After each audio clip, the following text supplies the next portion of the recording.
So my next talk is bracing. What are the indications and what are the outcomes here in 2019? And so I have some disclosures, small royalties from Globus for a product we developed, and I'm on the board of directors at Posna. So what's our target population for bracing? And this is really dependent on several things. One is the curve magnitude, one is chronological age, and then the Risser sign, which we talked about, and then some of those other parameters that we can pick up on physical exam as well as the radiographs. And it all is dependent on the risk of progression. So in a skeletally immature patient, what's the risk of progression? And that may dictate whether we use a brace and how often we use the brace. So our general treatment options, again, are observation, orthotic treatment. And orthotic treatment or brace treatment has been traditionally curves between 25 and 45 degrees, or curves 20 to 25 degrees with clear progression. And so I think we've lowered our threshold, certainly at our institution, and you have to have more than 2 years of growth remaining. And those are sort of traditional. If you look on the SRS website, those are the indications today. What are the goals of orthotic treatment? What are we trying to achieve with a brace? And what we're trying to do is alter the natural history of further curve progression and ultimately avoid the need for surgical correction. And those are the two goals.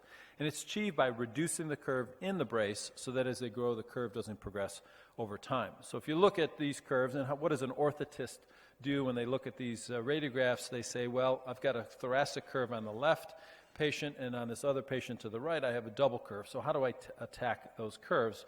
And they draw a number of different lines, and essentially what they're trying to do is to gain correction by placing pads over the apex of the curve and looking at where the ribs are, pushing against those ribs to gain correction of this thoracic curve. They counteract that with a 3-point bend, forces proximally and distally so that right thoracic curve can gain correction, and then the brace is placed over the top with the well-placed pads.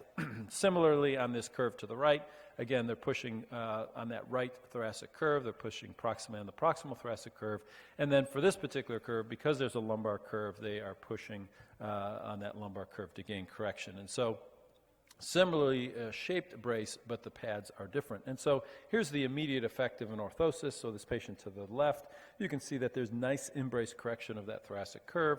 And you can see on the right side, that patient there who has a double curve has nice correction in the thoracic and the lumbar spine. A little bit more difficult to brace double curves because you're pushing equally on the right and the left curve. And this is what a brace looks like. And this is a typical TLSO Boston brace.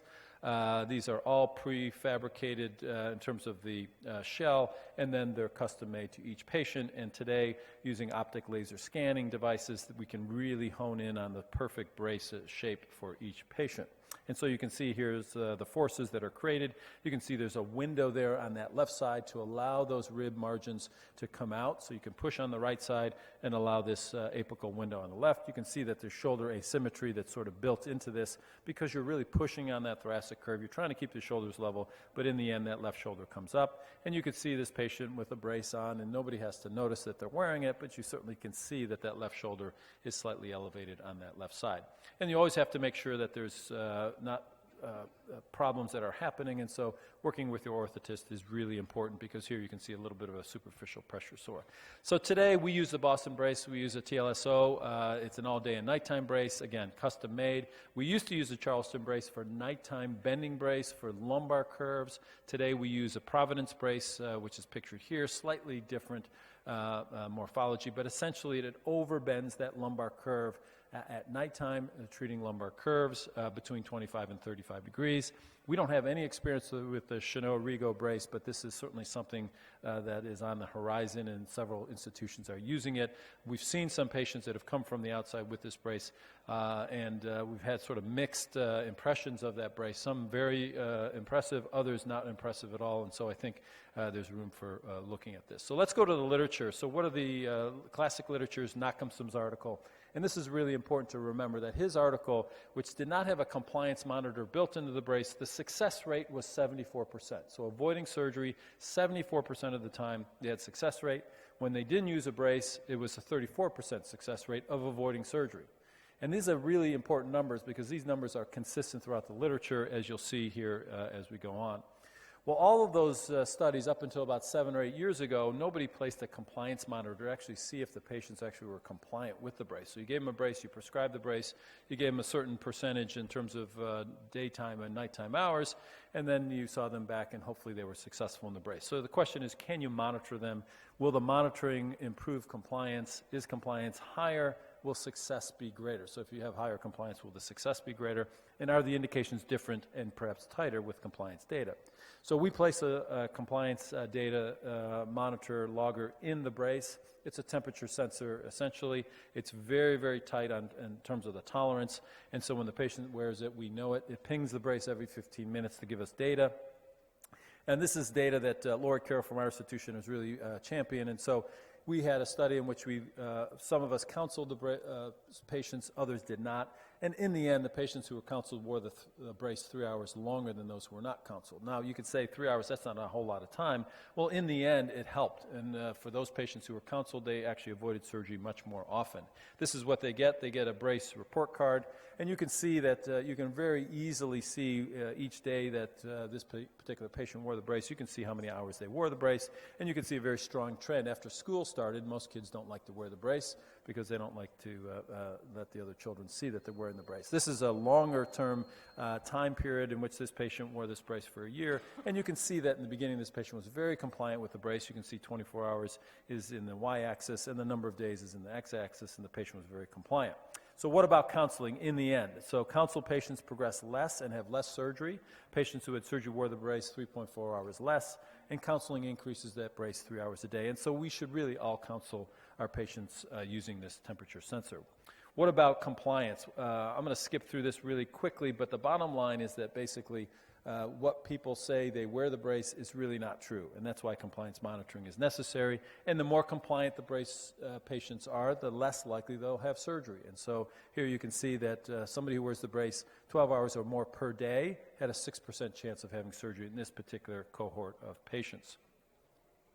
And daytime hours are more important than nighttime hours. And this is the classic article from Stu Weinstein. And again, it's going to show you that for the patients who wore the brace, 72% were successful in avoiding surgery. Okay, so that number continues to come up. And you can see that it was a dose-dependent result. So the more they wore the brace, the more likely they were going to be effective. If you're a RISR 0 patient and your tri-radiate cartilage is open, the likelihood of you being successful is significantly less than if the tri-radiate cartilage is closed. And this was a small subset of patients that Lori published at our institution, and so it's really important. When tri-radiate cartilage is open, you probably need to hang a little bit of crepe.